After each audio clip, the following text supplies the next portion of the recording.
చేతిలో సామాజిక అస్త్రం నెంబర్ వన్ నెంబర్ వన్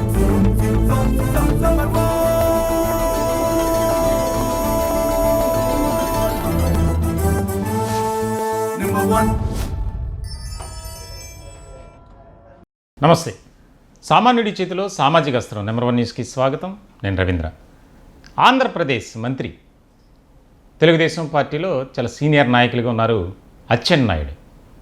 ఆయనకు నిరసన సెగ, అది కూడా కూటమి నుంచే. చాలా కీలకమైనటువంటి చర్చ జరుగుతుంది రాజకీయ వర్గాల్లో.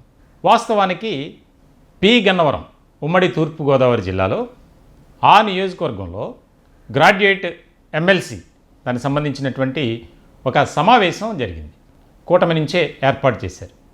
ఎందుకంటే పొత్తు ధర్మం ప్రకారం కూటమిలో తెలుగుదేశం, జనసేన, బీజేపీ 3 పార్టీలు కీలకమైనటువంటి భూమిక పోషిస్తున్నాయి. ఇటువంటి సందర్భంలో పి గన్నవరం నియోజకవర్గంలో అక్కడ ఎమ్మెల్యే కూడా జనసేన పార్టీ నుంచి విజయం సాధించినటువంటి సత్యనారాయణ, ఆయన అధ్యక్షతన ఒక కార్యక్రమం జరిగింది. ఎలా అయినా సరే మనం బలపరిచినటువంటి అభ్యర్థిని గెలిపించుకోవాలి, దానికి సంబంధించి వ్యూహాలు ఏ రకంగా ముందుకు వెళ్ళాలి అనే దాని మీద మాట్లాడుకోవడానికి ఆ సమావేశాన్ని ఏర్పాటు చేశారు. అయితే అచ్చెన్నాయుడుకు జనసేన నుంచి ఎందుకు నిరసన సెగ తగిలింది, ఆయన్ను జన సైనికులు కానీ, కార్యకర్తలు కానీ, అభిమానులు కానీ ఎందుకు అడ్డుకున్నారు అనేది ఇప్పుడు ముఖ్యమైనటువంటి పాయింట్.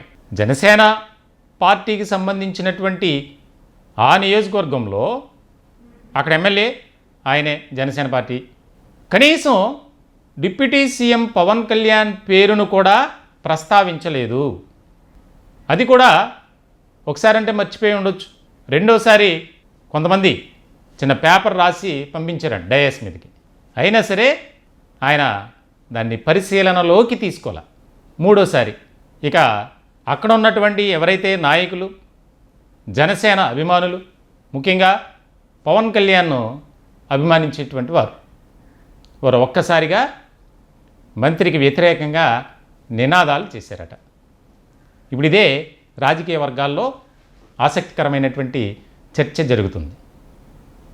ఎందుకు డిప్యూటీ సీఎం పవన్ కళ్యాణ్ పేరు ప్రస్తావించలేదు? మా నియోజకవర్గంలోకి మీరు వచ్చి, మా ప్రాంతంలో మీరు మీటింగ్ ఏర్పాటు చేసి, మేము ఏర్పాటు చేసినటువంటి మీటింగ్కి మీరు వచ్చి కనీసం మా నాయకుడి పేరు మీరు మాట్లాడరా? మేమంతా తీసిపోయామా? ఇంకా ఒక రకంగా చెప్పాలంటే తెలుగుదేశం పార్టీ, జనసేన కార్యకర్తలు, నాయకుల మధ్య వాగ్వాదం, ఘర్షణకు దారి తీసేటువంటి పరిస్థితులుగా మారిపోయింది అక్కడ వాతావరణం.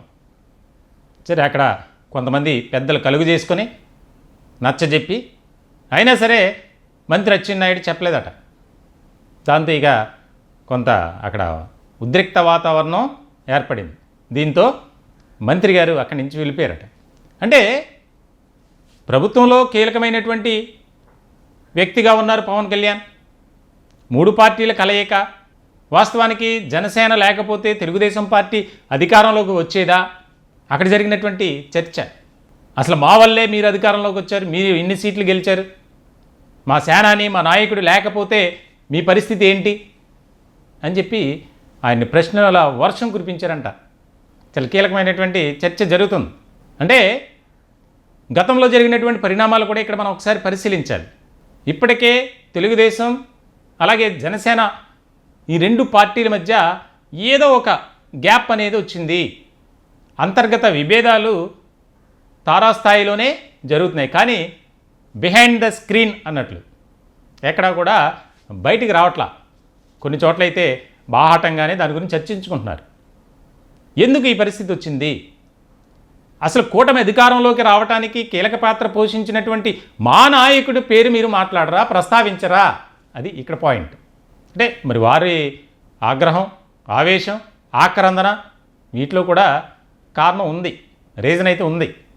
ఎందుకంటే అది జనసేనకు పట్టున్నటువంటి నియోజకవర్గం. ఉమ్మడి పశ్చిమ గోదావరి కానీ, ఉమ్మడి తూర్పుగోదావరి జిల్లాలు, ఈ 2 జిల్లాలు కనుక మనం పరిశీలిస్తే జనసేనకు ఒక మంచి బలమైనటువంటి అక్కడ నాయకత్వం ఉంది. సో ఇటువంటి సందర్భంలో ఆయన అక్కడి నుంచి వెళ్ళిపోవటం, తర్వాత కొంతమంది తెలుగుదేశం పార్టీ స్థానిక నేతలు జనసేన నాయకులకు సారీ చెప్పడం ఇది కూడా జరిగిందంట. అంటే మా యొక్క కూటమిలో ముఖ్యమైనటువంటి నాయకుడు పవన్ కళ్యాణ్ అని మాట్లాడటానికి ఆయనకి ఏమైంది, మేము దీన్ని ఇక్కడితో వదలం, ఎలా అయినా సరే మేము తేల్చుకుంటాం పార్టీ అధినాయకుడి దగ్గర అని చెప్పి అక్కడ కొంత ఉద్రిక్త వాతావరణం కూడా నెలకొందండి. మొత్తానికైతే సమావేశం పూర్తి అవ్వకుండానే మంత్రి అచ్చెన్నాయుడు అక్కడి నుంచి వెళ్ళిపోయారట. ఇప్పుడు రాజకీయ వర్గాల్లో ఒక ఆసక్తికరమైనటువంటి చర్చ జరుగుతుంది. మొన్నే ఒక వివాదం డిప్యూటీ సీఎం అంశానికి సంబంధించి, లోకేష్ డిప్యూటీ సీఎం అని, దానికి సంబంధించి జన సైనికులు కూడా కొంత అసంతృప్తి వ్యక్తం చేశారు. బయటికి రాకపోయినా కొంతమంది మాట్లాడారు, కొంతమంది అక్కడక్కడ అలా వారి యొక్క స్థానికంగా దాని గురించి చర్చించుకున్నారు. మా నాయకుడి జోలికి వస్తే రాష్ట్రం అగ్నిగుండం అవుద్ది, ఏ రకంగా మీరు మాట్లాడతారో అని చెప్పి రకరకాలుగా దాని గురించి చర్చించుకుంటున్నారు. అయితే దానికి సంబంధించి జనసేనని ఒక లేఖ రిలీజ్ చేయటం, అప్పటితో దాదాపుగా జనసేన నుంచి స్టాప్ అయింది ఇష్యూ.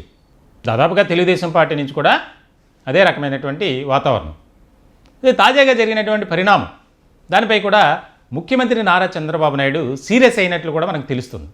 ఇది ఎంతవరకు వాస్తవం అనేది పూర్తిగా తెలియదు, కానీ జరిగినటువంటి ఇష్యూకి సంబంధించి ఎందుకు ఆ విధంగా మీరు వ్యవహరించారు, ఆ సమావేశంలో జనసేనాని పవన్ కళ్యాణ్ ఆంధ్రప్రదేశ్ రాష్ట్ర ఉప ముఖ్యమంత్రి కదా, మాట్లాడవచ్చు కదా, ఆయన పేరు ప్రస్తావించవచ్చు కదా అని చెప్పి కూడా క్లాస్ తీసుకున్నట్లు ఆ ఇష్యూతో మళ్ళొక్కసారి తెలుగుదేశం పార్టీ నాయకులకు కాస్త దిశానిర్దేశం చేశారు ముఖ్యమంత్రి నారా చంద్రబాబు అని కూడా ఒక రకమైనటువంటి ప్రచారం జరుగుతుంది. రాజకీయ వర్గాల్లో చర్చించుకుంటున్నారు దీని మీద.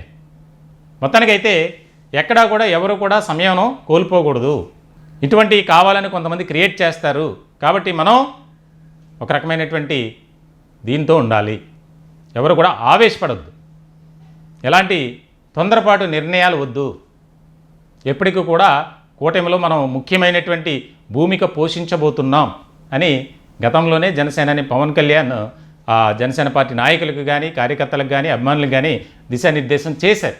సో ఇలాంటి సందర్భంలో ఇది ఒక ముఖ్యమైనటువంటి పరిణామంగా మరొకసారి రాష్ట్ర రాజకీయ వర్గాల్లో చర్చ జరుగుతుంది. ఈ టాపిక్పై మీ విలువైనటువంటి అభిప్రాయాలు, సలహాలు, సూచనలు కామెంట్ రూపంలో తెలియజేయండి. దయచేసి మా ఛానల్ని సబ్స్క్రైబ్ చేసుకోండి. Thank you.